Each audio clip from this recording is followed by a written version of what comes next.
Hey, good morning, everyone. It is my pleasure, on behalf of Father Joya, who is away this week, to introduce our speaker, Dr. Andrew McGowan, who is the Dean of Berkeley Divinity School and McFaddin Professor of Anglican Studies at Yale University since 2014.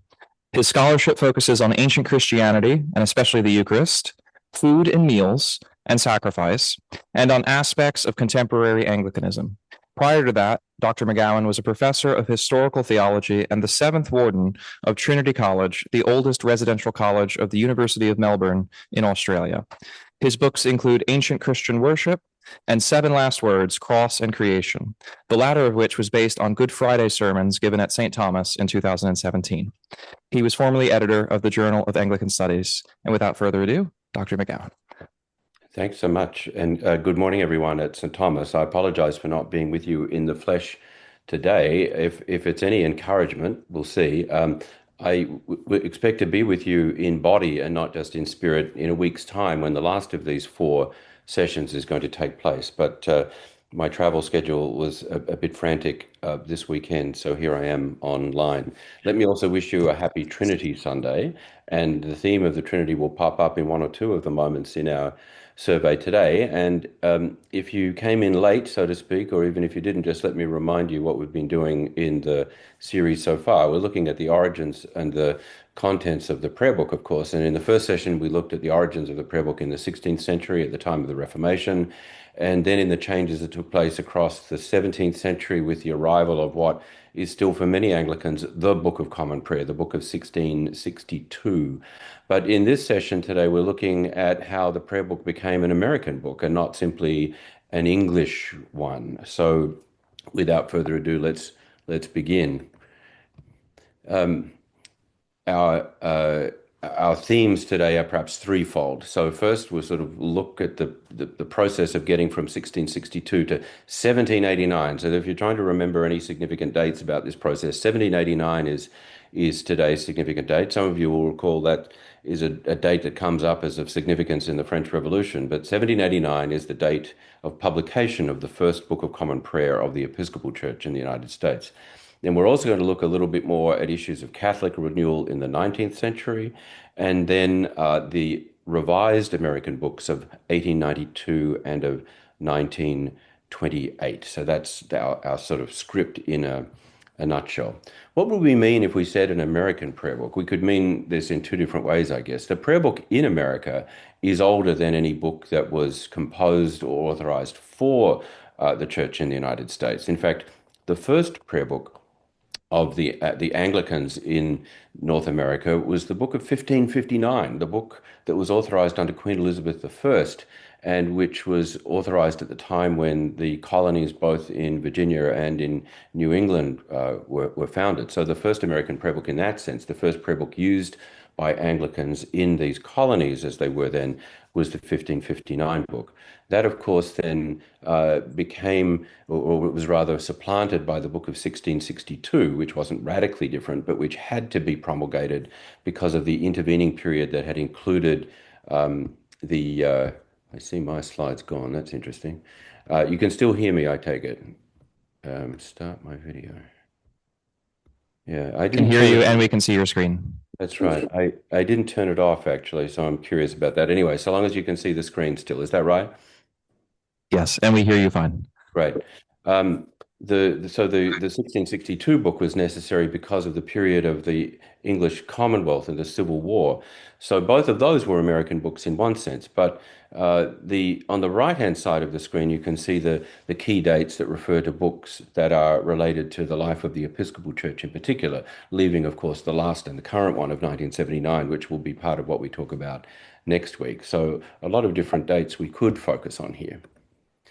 Um, let's begin the story in earnest with the end of the 17th century. You'll probably recognize these two characters, William and Mary, who jointly reigned as sovereigns of what was not quite yet the United Kingdom, but rather jointly sovereigns of England and Scotland, and who had replaced Mary's father, James II, who had defected to Roman Catholicism and whose work was therefore to try and hold together an uneasy peace in England and elsewhere, in its colonies and in Scotland, among those of different theological opinions. And it was during their time that an interesting liturgical experiment was made.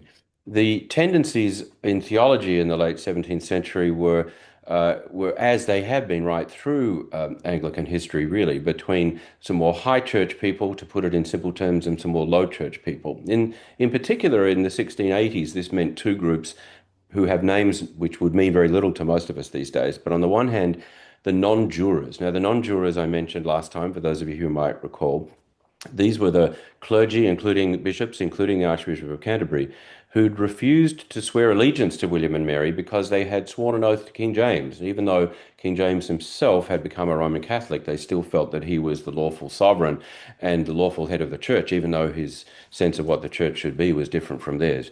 When the non-jurors ceased to be part of the established Church of England, they became a sort of crucible within which liturgical experimentation of a more high church kind could begin. So they began to think about whether the church and its liturgy ought to be more like that of the ancient church of the 4th and 5th century. They began to revive aspects of ceremonial that had a more Catholic feel to it.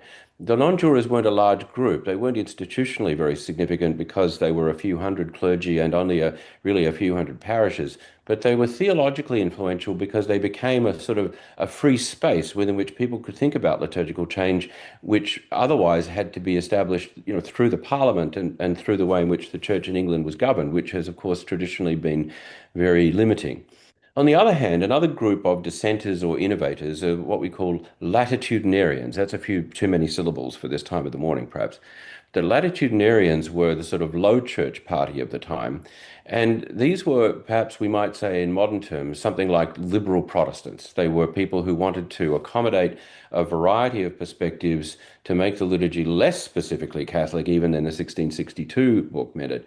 They had strong historical affinities with the Puritans, who, even though the Puritans, of course, we see of not as wanting to give more latitude, but the Puritans as being a rather strict group. It is one of the curiosities of church history that the Puritan movement itself, which had, at one point been a kind of extreme low church fundamentalist tendency, gave rise to modern congregationalism, which, if any of you have experienced it through, say, the United Church of Christ in this country, or let alone the other offshoot of the Puritans, was the Unitarian Association. And Unitarians, of course, sort of theologically rather diffuse, to say the least. But the latitudinarians kept some Puritan commitments, including their sort of lack of interest or perhaps their hostility towards ritual and material signs as being an important part of liturgical practice. And they also didn't think that tests of belief should be applied that went beyond the letter of Scripture itself. This becomes relevant to our Trinity Sunday thought because the idea of creeds, for instance, was something towards which Puritans and Congregationalists became more and more hostile. But the latitudinarian and Puritan movements basically split into two halves by the end of the 18th century, at least. The evangelical, who we're still familiar with today as being a very robust, if somewhat wild kind of tendency within Christianity and difficult to sort of predict or to describe. And the Unitarian strand, which was strong at least during the 19th century, but began to fade very soon after. These both come from the Puritan progeny, and both had their ideas about how the liturgy of the church should be changed. Bear in mind that in the 17th century, we don't have denominations yet. It's not as if you said, well, I'd like a more low church liturgy, so I'll just go across the street, to the place that offers one. Or I have a different understanding of doctrine. I'll find myself another church that views things the way I do. Through the 17th century, people still assume that the church is a single entity, and they're contesting for the way in which the church and its worship ought to work for everybody. They don't have the assumptions of the 21st century about pluralism and diversity. Rather, they're arguing hard about ways in which they want to bend each other to their own will, with the view that, the one side was correct and the other was not, or with the view that one side was more broadly acceptable and the other was not. That's the kind of intellectual framework within which some of these issues come along. And a proposal was made in 1688 to adapt the prayer book to be more latitudinarian, to make it more comprehensive of people who had a broader and more low church sort of understanding. So they did things like change the word priest to minister, or Sunday to Lord's Day, which of course is a biblical term. They didn't want to read from the Apocrypha of the Old Testament, those Greek books that Anglicans regard as not as authoritative as others, but still ought to be read. They didn't want to wear the surplice because they thought that it was a mark of popery, but was still related to the idea of the Mass as a sacrifice. They didn't want to use the traditional biblical canticle. So those of you who love evensong would be upset with this, no Magnificat and Nunc Dimittis, because they really thought that the Psalms ought to be used instead of biblical canticles, because the Psalms were things that should be authorized for worship. And there were a few other things that they wanted to include, communion without kneeling being one of them, because they didn't have a high view of the sacrament as worthy of considering and acknowledging Christ's presence. Now, the Liturgy of Comprehension was never adopted. It was a failed prayer book, for want of a better word, but it haunted conversations of the next century. And this is relevant to how we begin with the American prayer book tradition. The proposed book, the first American prayer book, which itself didn't get off the ground, was published in 1786. And it clearly nodded towards that liturgy of comprehension 100 years earlier. And it describes it in the words that you can see on the screen here. This great and good work miscarried at the time, and the civil authority in Great Britain hath not since thought it proper to revive it by any new commission. And this gives you a clue that the first American Anglicans who were thinking about a prayer book that would suffice for their use in the colonies newly made free from the crown were inspired, or wanted to at least be inspired, by the way in which the Liturgy of Comprehension had suggested, depending on your perspective, either just a more low church approach to the liturgy in general, or one that was more accommodating within its own boundaries of those who would be low church.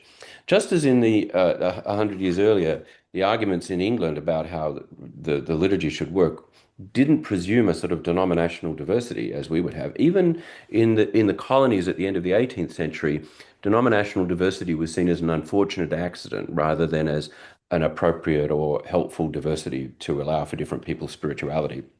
When the Episcopal clergy began meeting together after the Revolution to think about how they could establish a new doctrine and pattern of worship, they thought really that they should be trying to do is to create a national church involving all Protestant Christians. They weren't just saying, what's a good way for Episcopalians to work? They were saying, what's a good way for Christians to worship? And that was really part of the inspiration for how they began to think about an American prayer book.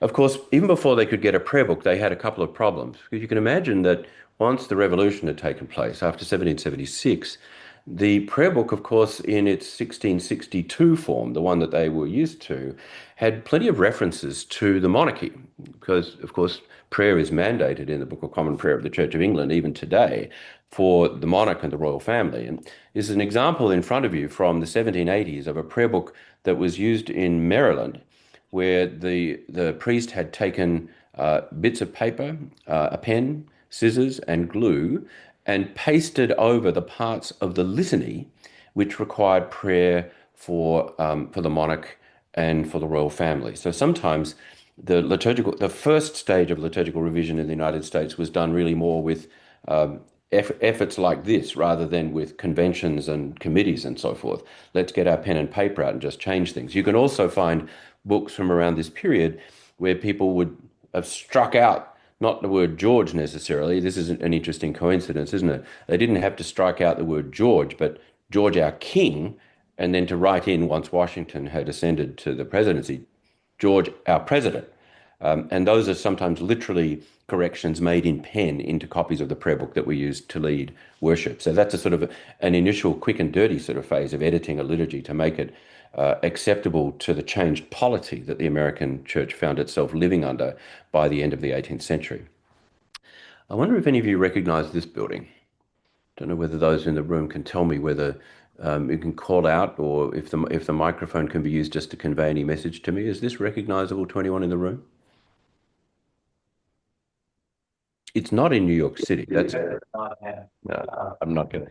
We had one guest for Boston. Yes, it is in Boston. That's Okay. absolutely right. So that person gets an extra cookie if they're available still with the coffee hour. This is King's Chapel, Boston, which has a distinction, a beautiful neoclassical building, as you see, but it has the curious distinction of being not only Boston's first Anglican church, as it originally was, but then became, through these sort of debates that we've just heard reference to, Boston's first Unitarian church as well. And it remains a Unitarian church to this day, but curiously uses a form of the Book of Common Prayer for its liturgy, but one which has been somewhat adapted.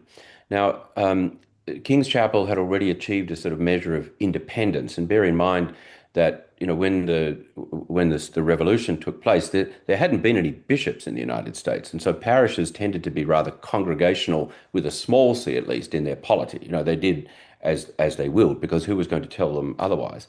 And King's Chapel was actually the first place in the United States where a new prayer book was promulgated. It was specifically for its own use, and that was in the year 1785. That's the first step beyond scissors and paste and so forth to do things. So King's Chapel developed a new prayer book, still very much like the 1662, but with a few changes that were quite theologically loaded. The Unitarian tendency, as some of you will know, is, of course, as opposed to the Trinitarian tendency. So once again, this is a good day to be talking about these things. Not all those who were Unitarians in Boston in the 18th century were actually anti-Trinitarian, but they tended to say that we shouldn't be asked to confess a faith that was more than what scriptural language itself required. So, for instance, if they were saying the Psalms, then instead of having glory be to the Father and to the Son and to the Holy Ghost, they finished the Psalms with something like the grace of our Lord Jesus Christ and the love of God and the fellowship of the Holy Spirit, which is a sort of triadic formula, almost Trinitarian, but it's scriptural. That was the point, that it was scriptural rather than something which came from the tradition, like the Gloria Patri we say at the end of the Psalms at Evensong, or then, of course, like the creeds. And the creeds were an important point here. So the King's Chapel book was a sort of a first step, or perhaps we call it a second one. If you remember the cut and paste books, there's one way of dealing with prayer books in the American context. And then came a proposed book in 1786. And that proposed book I've already made reference to, because a group of Episcopal clergy, especially focused in Virginia and Pennsylvania, got together and drafted a book that they hoped would be acceptable to the other Episcopalians within the colonies. And that was published in 1786. But the 1786 book ultimately was not the one that came to be accepted. The first Book of Common Prayer of the Episcopal Church, promulgated a few years later in 1789, was somewhat different. Let me tell you a couple of things that were different from the 1786 book. Now, this, by the way, I've come a little out of order. This is the King's Chapel prayer book. So there are copies of it that are still in existence. I actually have one. This is the picture of the title page of my King's Chapel prayer book, and you can see that it's what it's called is the liturgy collected principally from the Book of Common Prayer for the use of the First Episcopal Church in Boston. So they were still describing themselves as Episcopalians, even though theologically they were Unitarian, together with the Psalter or Psalms of David. So early American prayer books indeed. Now, the book of 1776 was inspired by a number of the first important leaders of the Episcopal Church, and one of them was William White. White was the rector of Christ Church in Philadelphia. Some of you may have been to that church. It still exists in our day, and White was in time to become the first bishop of Pennsylvania, but that's a few years later. We don't have any bishops yet. But White is seen as one of the people who helped to create the proposed book of 1786. One of the most interesting things about the proposed book of 1786 is that its preface asks a bunch of pointed questions about the way the liturgy had been experienced prior to that point. Nothing to do with whether or not there was a monarch, but things to do with whether or not the liturgy wasn't too long, too boring, too constrained by the rubrics and the rules that came with the 1662 book, and whether things, now that there was the political opportunity to do things differently, whether that might not be something that should be grasped. So here's something that perhaps churchgoers may still be inclined to wonder about themselves: whether the public service on Sunday mornings be not of too great length, and tends rather to diminish than increase devotion, or especially among the lukewarm and negligent. Now, you may be chuckling about this, depending on how you feel about the length of the Solemn High Mass at 11 that will be about to take place. But what White and his confreres are referring to in 1776 is something a bit different, because their Sunday morning service took the form of the litany plus morning prayer, matins, and then the communion service, or the ante-communion, at least the first part of the communion service, which meant that there were really three services in a row, and a sermon would be interspersed between two of them. And there were parts of the way the litany was printed, the way the matins was printed, the way the Holy Communion service was printed, that meant that there were things that were repeated again and again. So the Our Father was said 3 times, sometimes 4, if this service went on. So it wasn't just about the mere length of time that the accumulation of services provided, but the fact of there being repetition. I've edited this a bit. The fourth question they ask is an interesting one. Whether all the Psalms of David are applicable to the state and condition of Christian societies and ought to be read promiscuously as they now are. Promiscuously, of course, having a somewhat different meaning here. Whether they ought to be read uncritically or without a structure. So are the Psalms really the sorts of things that everyone ought to be using for Sunday worship? And some of you, if you've used the Psalms in your daily devotions or if you've experienced them in the daily services as opposed to on Sunday, will realize that there are Psalms which express emotions and desires which are somewhat in tension with a Christian ethic of love of neighbor and of universal charity. There are some things which say, I really want my enemies to have an extremely bad time and to be hurt. So that's the sort of question that's implied in this. Perhaps we ought not to use all the Psalms. And bear in mind that if you're someone who goes to St. Thomas today on a Sunday morning, you won't hear all the Psalms anyway, because the Eucharistic service, which is now normal on a Sunday morning, only uses much smaller portions of the Psalms, and those tend to have been selected to avoid the nastier portions. But if you were saying morning or evening prayer as the daily service, including on a Sunday, as was assumed here, then you would work your whole way through the Psalter, because the way that Cranmer had set up the first books of Common Prayer was that the whole of the Psalms were said through on a monthly basis, just divided up morning and evening, some 1, some 2, some 3, some 4, and so forth, rather than being selected according to thematic interest and so forth. So perhaps the Psalms had to be changed. Fifth, perhaps we should sing more than the Psalms of David. This might really surprise you. What do you mean sing more than the Psalms of David? Of course we sing more than the Psalms of David. Guess what? In the 18th century, they did not.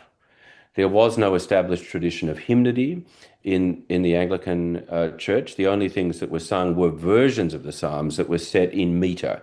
And some of you will be familiar with some of those. We actually still sing a few of those in the hymnal, but where the hymn is, the Psalm text is set up as a hymn tune.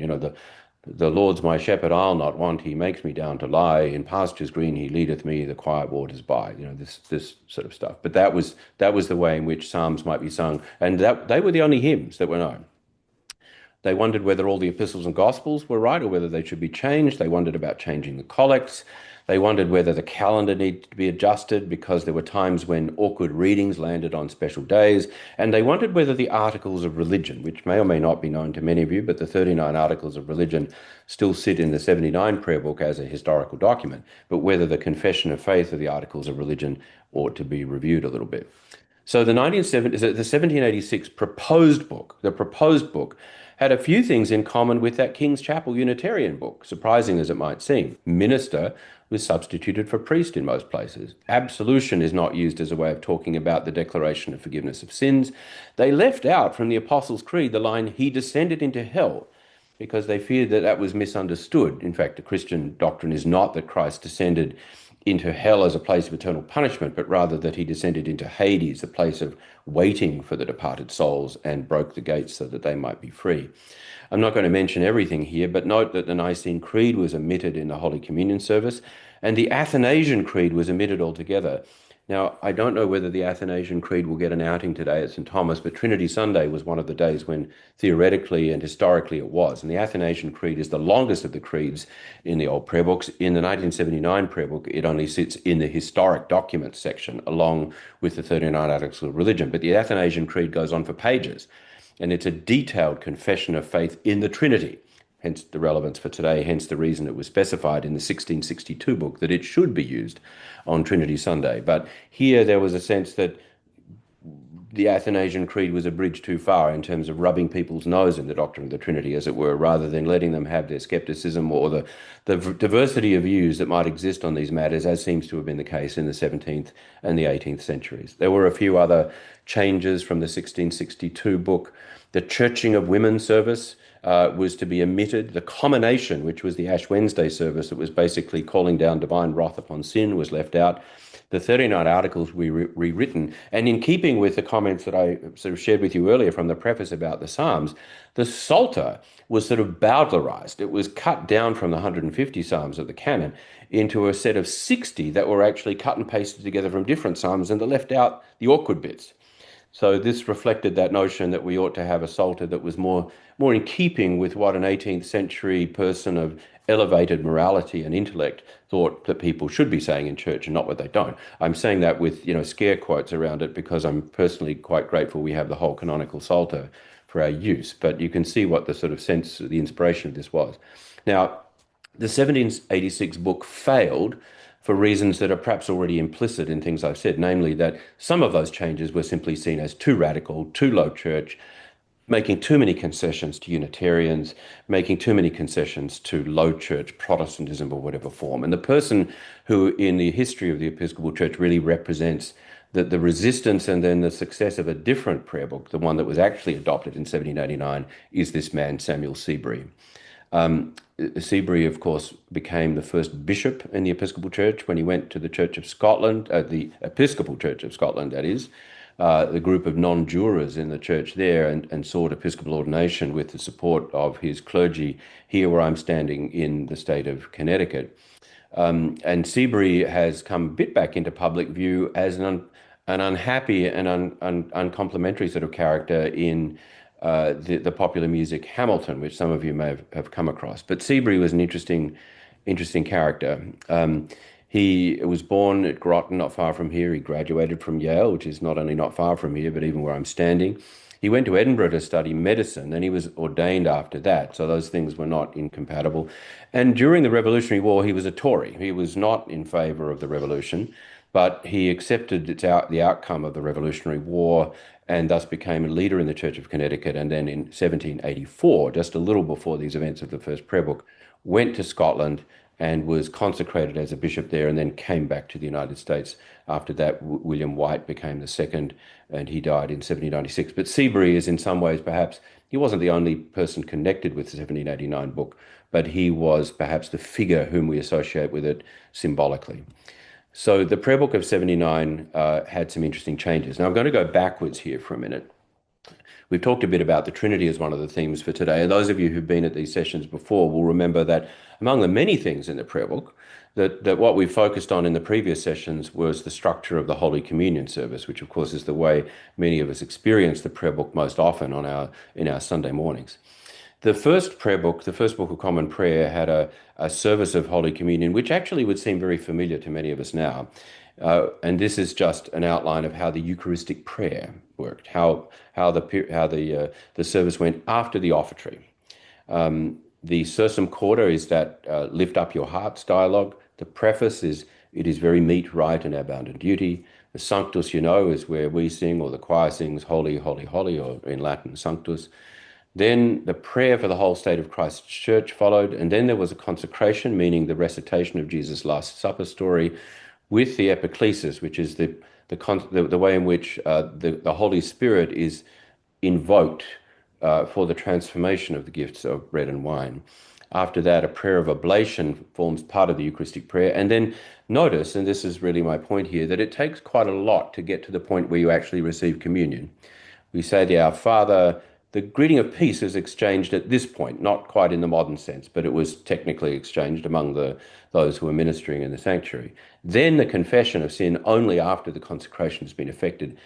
Then the reading of comfortable words, which is a kind of welcome to communion. And then the prayer of humble access, which many of you will know, we do not presume, etc.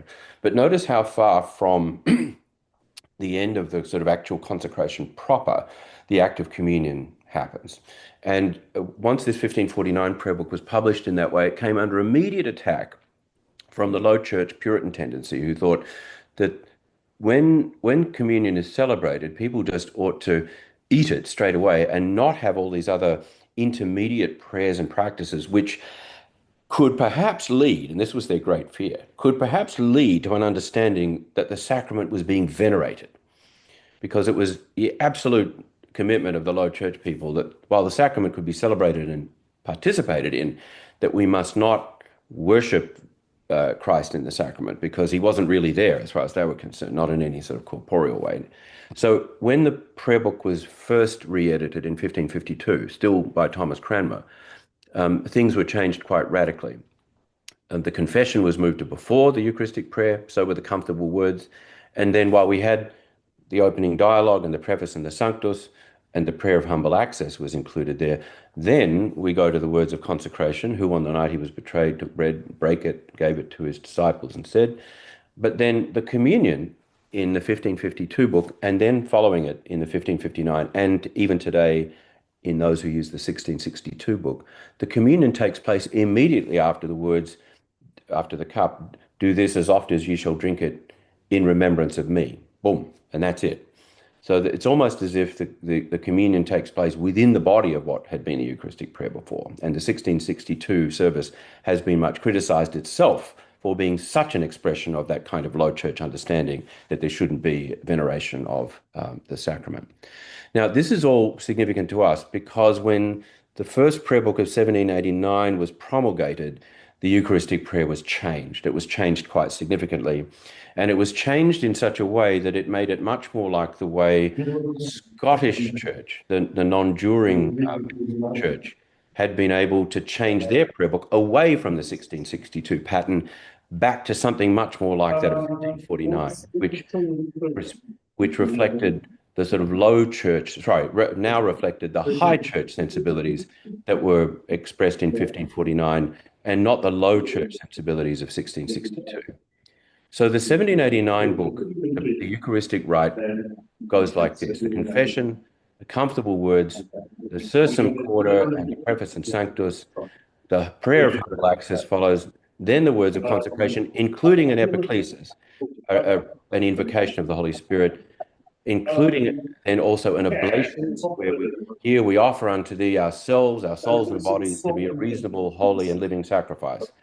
And then a hymn is actually inserted, and only then the communion takes place. So the 1789 book became at that point the most high church, the most Catholic-leaning communion rite that had been known in the Anglican communion since 1552. And the American prayer book tradition, across its three revisions, 1892, 1928, and 1979, has consistently kept this extended kind of Eucharistic prayer, which allows for the possibility that we think of the sacrament as being venerated, and we think of Christ's presence as being material and not merely one of a spiritual thing that goes on in our hearts when we happen to receive bread and wine and think about him.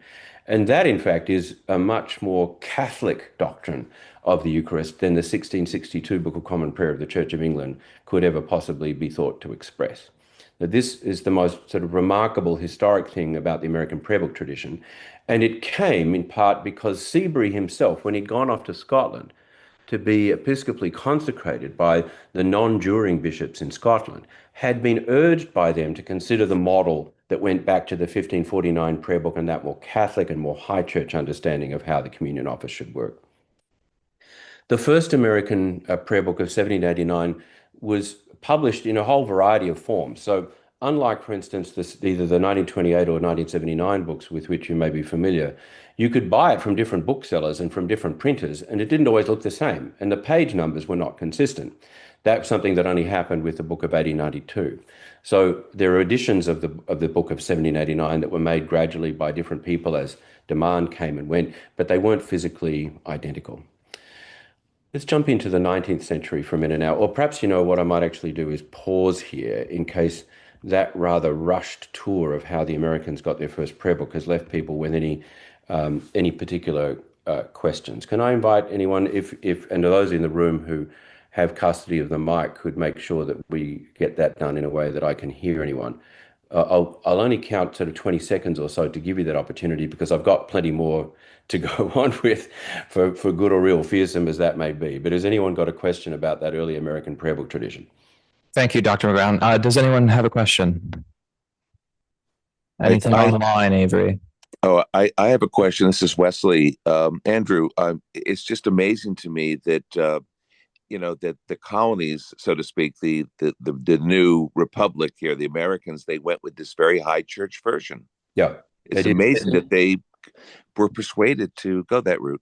It is interesting, isn't it? Because you can sort of imagine how, with the rejection of monarchy, that you would think that, high church and monarchy went together. But I guess what was happening is that the Episcopalians were kind of retrieving, on the one hand, a sense that, yes, they did have a sense of order and power within the human community. And of course, there are all these other people on the Protestant side of the spectrum, way off to the left, for want of a better word, who are doing different kinds of liturgy, and they wanted to reassert the Christian tradition. The other thing that perhaps goes with their being colonists and revolutionaries was that they now had the freedom to do something different. And in fact, as I mentioned with regard to the non-jurors, some of this stuff had come up, at least in theory, before, as something that if people had the opportunity to revise a prayer book, even in the Church of England, they might have taken on board.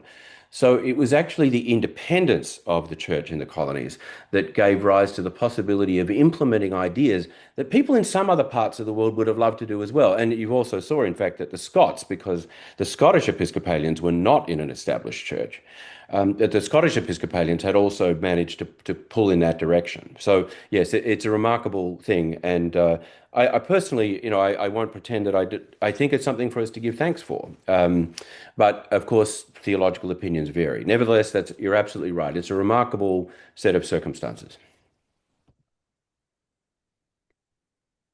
Avery, I might keep going if that makes sense.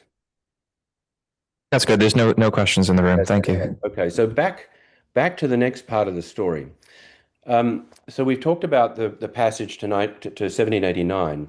The next thing that really happens to the prayer book isn't really about the book itself, but about the currents of theological and liturgical thought that take place outside the book and the way in which the book can be used. Now, you know yourselves that the 79 book, or the 1928 book for that matter, even though we've just said it has some inherently quite high church tendencies, especially in its Eucharistic rite, you've been to places that look much more high church and much more low church, right? So we know that ritual and ceremonial can actually still vary, even if the book itself has certain inherent qualities. A lot of what you take for granted, perhaps in a place like St. Thomas, about how ceremonial works, has to do with the developments in England in the 19th century that we associate with a group called the Oxford movement. These three are generally seen as the leaders thereof: John Keble, John Henry Newman, who of course ultimately changed his allegiance to Roman Catholicism, and E.B. Pusey. Now, these three were a trio of intellectual leaders who were in Oxford in the 1830s, and who basically wanted to reclaim aspects of piety and theology that for them belonged more to the church of the ancient centuries. They weren't necessarily liturgical innovators at the very beginning. Newman, writing in one of the early pamphlets that they published, says, "There are some who wish the consecration prayer in the Holy Sacrament to be what it was in King Edward's first book." That's exactly what we've been talking about, by the way. That's what the American church managed to do. There are others who think this would be popery. There are some who wish the imprecatory psalms omitted. We saw that issue come up in the 1786 proposed book. There are others who would lament this omission as savouring of the shallow and detestable liberalism of the day. I suspect he's more inclined to refer to the second phrase himself. There are some who think the service is shortened. There are others who think we should have far more services and far more frequent attendance at public worship. How few would be pleased by any given alterations and how many pained. So at this early point in the Oxford movement, Newman isn't really an advocate of liturgical reform. He's more an advocate of a renewed approach to piety and sincerity in worship. But a few years later, when the 34th of the pamphlets called the Tracts for the Times was published, which was called Rites and Customs of the Church, Newman seems to speak with a rather different ring. That rites and ordinances, far from being unmeaning, are in their nature capable of impressing our memories and imaginations with the great revealed verities. Far from being superstitious, they are expressly sanctioned in Scripture as to their principle and delivered to the Church in their form by tradition. Although the details of early ritual varied in importance and corrupt additions were made in the Middle Ages, yet that as a whole, the Catholic ritual was a precious possession. Now, it's only after the influence of people like Newman and Pusey and Keble that Anglicans actually started to wear the full array of vestments again, for instance. So those gorgeous things that you have from Watts down in the sacristy, that will, doubtless the gold thread will be on display here, and copes and chasubles and dalmatics and tunicles and so forth. These weren't in use in the mid-19th century. They weren't in use in the American colonies either. The way in which the Sunday service was led prior to the mid-19th century was simply wearing the surplice, and even to wear the surplice was seen as a bit high church if you were a Puritan. But the Oxford movement gave rise to a new kind of recovery of Catholic ceremonial and of many of the things that we're familiar with in the more high church tradition. But this didn't come without some arguments. Go back to Boston for a minute. Manton Eastburn was the Bishop of Massachusetts in 1845, when the Church of the Advent, which some of you will know on Beacon Hill, began some of its liturgical innovations. And he complained to the clergy of the Church of the Advent about the form of the communion table, which seemed to be more like an altar, and that hadn't been the case previously, in the decorations of golden candlesticks, this was terrible, and in a large wooden cross by which is surmounted. A cross above the altar was very high church kind of thing. And the postures used in front of it. This is all Eastburn complaining. And Eastburn ended up freezing out the Church of the Advent for decades while he was bishop. He refused to visit for confirmations. He would basically held them, at arm's length because of their adoption of Catholic ritual. So this became an issue in the United States very quickly as well. But of course, in reality, it's Eastburn was to lose that battle, and the Church of the Advent and St. Thomas and other places like it were to win the battle, in that not everyone is as high church as St. Thomas, but the freedom to use ornaments and vestments of the kind that you're familiar with was something that had to be established. It was quite hard won. In the 1870s in the Church of England, as some of these practices began to be introduced, even candles on the altar were seen as very controversial. This cartoon from a newspaper, The Owl, depicts the very real events of Father Enright, who was one of the clergy of Anglo-Catholic leaning in the East End of London, being taken to prison because of using candles on the altar. And, this seems absurd to us, but it was literally how hard these battles were to win. The English Church, however, gradually became more and more Catholic in feeling. A famous case was Edward King, the Bishop of Lincoln, who introduced a number of Catholic innovations in his own diocese, but was actually himself taken to an ecclesiastical court for having a mixed chalice with water and wine, for using candles on the altar, for leading the Holy Communion service in the eastward position, which is what you're familiar with, St. Thomas. Bear in mind that the alternative at that point was not to stand behind the altar and to face people, as you will see in some other churches today. The alternative was to stand at the north end of the altar, at the small side end of the altar. That was what the good low church Protestant position was. The reason for that is perhaps for another day. And King also used the sign of the cross at the blessing. All these things were seen as wildly popish and were cause of great consternation on part of some of his critics. On the other hand, the Anglo-Catholic movement was clearly winning the battle at that point in the Church of England. And so a royal commission was held in England in 1906 to inquire into the alleged prevalence of breaches or neglect of the law relating to the conduct of divine service, and to consider the existing powers and procedure applicable to such irregularities. The Royal Commission was basically the way in which all that came to a halt, that the Catholic innovations became acceptable and no one attempted to stamp them out anymore. Just as I finished then, a mild revision was made to the American Prayer Book in 1892 under the leadership of William Reed Huntington, who was the rector of Grace Church on Broadway, which some of you may know.